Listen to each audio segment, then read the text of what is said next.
Normally ફરાળ કે ઉપવાસ હોય ને એટલે આપણે બટેટાની સાબુદાણાની એવી વાનગીઓ વધારે બનાવતા હોઈએ છીએ, પણ તો બહુ ઓછાને એવો ખ્યાલ હોય છે કે સુરણ છે તે ફરાળમાં ખવાય છે. વળી તેનો ગ્લાયસેમિક ઇન્ડેક્સ છે ને તે નીચો છે, એટલે ડાયાબિટીસ માટે તો ઉપયોગી છે જ, અને તે પચવામાં પણ એકદમ હળવું છે. અને એની અનેક ફરાળી વાનગી બને છે. મારા પડોશી અને મિત્ર છે હંસાબેન મહેતા, જે સુરણની ફરાળી એટલી મસ્ત મસ્ત વાનગી બનાવતા હોઈએ છે. તો આજે હંસાબેનને મેં એમ કીધું કે તમે એક સુરણની સરસ વાનગી અમને ફરાળી વાનગી શીખવાડો. તો હંસાબેન, આજે આપણે શું બનાવવાના છીએ? આજે આપણે સુરણના દહીં વડા બનાવીશું. આપણે સુરણના દહીં વડા જે બનાવીશું એ એકદમ ટેસ્ટી લાગશે, સરસ લાગશે એમ. તો આજે આપણે સુરણના દહીં વડા એકદમ સોફ્ટ અને નવીન છે તે અને ફરાળમાં ઉપયોગમાં આવે તેવા શીખશું. સુરણના દહીં વડા બનાવવા માટે અહીં મેં 2 ટુકડામાં એટલે કે અંદાજે 500 ગ્રામ સુરણ લીધું છે. સૌથી પહેલાં સુરણની છાલ ચપ્પુ વડે કાઢી લેવાની છે.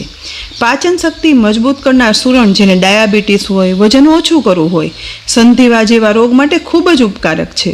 વળી તે લોહીની ઉણપ પણ દૂર કરે છે અને ત્વચામાં નિખાર લાવે, સાથે વાળની મજબૂતાઈ પણ વધારે છે. અને ફરાળમાં બટેટાની જગ્યાએ સુરણનો ઉપયોગ કરો ને તો પેટમાં ભાર પણ નથી લાગતો અને ફરાળમાં પેટ પણ ભરાઈ જાય. જુઓ, છાલ કાઢ્યા પછી સુરણ એકદમ ચોખ્ખું થઈ ગયું છે. તો આ રીતે મોટા ટુકડા કરી બધા ટુકડાની છાલ કાઢી સુરણને ચોખ્ખું કરી લેવાનું. ત્યાર પછી ઊંડા વાસણમાં આ છાલ કાઢેલા સુરણના ટુકડાને એક પછી એક ઘસી અને સાફ કરી લેવાના, જેથી તેમાં જરા પણ માટી ચીપકેલી હોય ને તો તે સાફ થઈ જાય. કારણ કે સુરણ છે ને તે જમીનની અંદર માટીમાં થાય છે. પાણીમાં સાફ કર્યા પછી આ રીતે સુરણના બધા ટુકડાને ચાળણીમાં નિતારી લઈએ, જેથી ટુકડા છે ને તે એકદમ ચોખ્ખા થઈ જાય. હવે આ સમયે ગેસની મીડિયમ ફ્લેમ પર ગરમ થતા કુકરમાં તળિયે પાણી અને સ્ટેન્ડ અને તેના પર ડીશ ગોઠવ્યા પછી સુરણના ટુકડા એક પછી એક ગોઠવી દેવાના છે.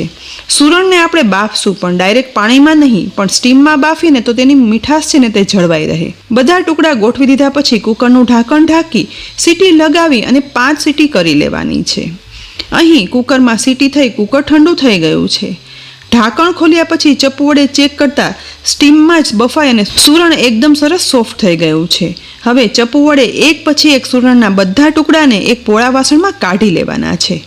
સુરણના ટુકડા હજી ગરમ છે, માટે તેમાં વરાળ નીકળી જઈને એટલો સમય તેને ઠંડા થવા દઈશું. લગભગ 10 થી 15 મિનિટ સુધી ઠંડા થયા પછી હવે બાફેલો સુરણને હાથથી અડકતા સાવ ઠંડુ થઈ ગયું છે. તો આ રીતે મેસરના ઉપયોગથી સુરણને એકદમ સરસ રીતે મેશ કરી અને માવો તૈયાર કરી લેવાનો છે.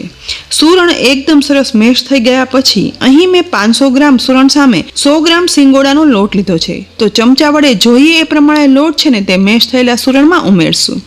અત્યારે મેં અડધો એટલે કે 50 ગ્રામ જેટલો સિંગોડાનો લોટ ઉમેરી દીધો છે. તેની સાથે 100 ગ્રામ શેકેલા સિંગદાણાનો ભૂકો પણ લીધો છે, તો તે પણ ચમચી વડે ઉમેરી દઈએ. સાથે 3 ટીસ્પૂન જેટલી આદુ લીલા મરચાંની પેસ્ટ ઉમેરશું. મસાલામાં 1 ટીસ્પૂન મીઠું, 3 ટીસ્પૂન ખાંડ ઉમેરશું. સાથે 1 લીંબુના અડધા ટુકડા કરી તેનો રસ પણ નીચોવી લેવાનો છે. હવે 1 ટીસ્પૂન આખું કાચું જીરું ઉમેરી દઈએ. બધું એકદમ સરસ રીતે મિક્સ કરવાનું છે, જેથી મેશ કરેલા સુરણમાં લોટ, સિંગદાણાનો ભૂકો અને ઉમેરેલા મસાલા બધું સરસ મિક્સ થઈ જાય. બધું થોડું થોડું હાથથી મિક્સ કરી લઈએ તો એકદમ એકબીજામાં ભળી અને મસ્ત ટેસ્ટી માવો તૈયાર થશે.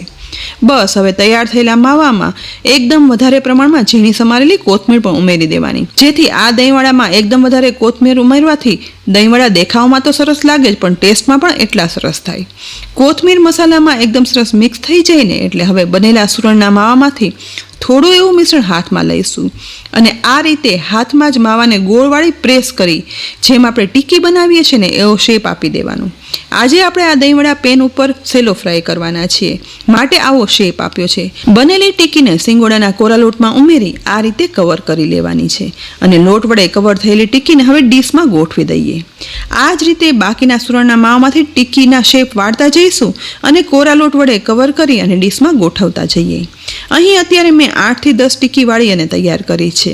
અને ફરાળમાં કે જમવા સમયે ગરમા ગરમ દહીંવડા પીરસવા હોય ને તો ગરમ કરવા માટે બાકી પણ રાખી દેવાની. હવે હેલ્ધી સુરણના હેલ્ધી દહીંવડા બનાવવા માટે આજે આ વડાને એટલે ટીકીને તળવાના બદલે પેનમાં ફ્રાય કરી લઈએ. માટે ગેસની મીડિયમ ફ્લેમ પર ગરમ થતા પેનમાં માત્ર પેનનું તળિયું ડૂબીને એટલું તેલ ઉમેરી દેવાનું છે. તેલ સહેજ એવું ગરમ થાય ને એટલે સુરણના બનાવેલા આ વડા છે ને તે આ રીતે એક પછી એક ગરમ થતા તેલમાં ગોઠવી દેવાના છે. બસ પેનમાં સમાઈને એટલી ટિક્કી ઉમેર્યા પછી એક સાઈડ ગોલ્ડન બ્રાઉન શેકાઈને ત્યાં સુધી તેલમાં તેને સતરાવા દઈશું. લગભગ 1.5 મિનિટ એક સાઈડ ટિક્કી સતરાઈ ગયા પછી હવે ધીમે ધીમે કરી એક પછી એક બધી ટિક્કીની સાઈડ ચેન્જ કરવાની છે. જુઓ, સાઈડ ચેન્જ કરતાં એક સાઈડ કેટલી સરસ ગોલ્ડન બ્રાઉન ટિક્કી શેકાઈ ગઈ છે. આ રીતે બધી ટિક્કીની સાઈડ ચેન્જ કર્યા પછી ફરી બીજી સાઈડ લગભગ 2 થી 2.5 મિનિટ આ ટિક્કીને શેકાવા દેવાની છે. બીજી સાઈડ પણ સરસ શેકાઈ અને ટિક્કીની હવે સાઈડ ચેન્જ કરતા જુઓ સરસ ગોલ્ડન બ્રાઉન કલર આવી ગયો છે.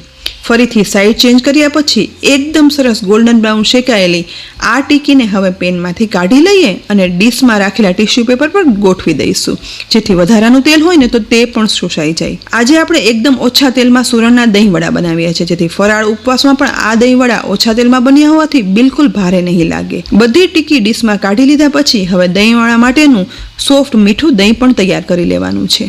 મીઠું દહીં બનાવવા માટે 500 ml મોળું ક્રીમી દહીં એક બાઉલમાં ઉમેરશું.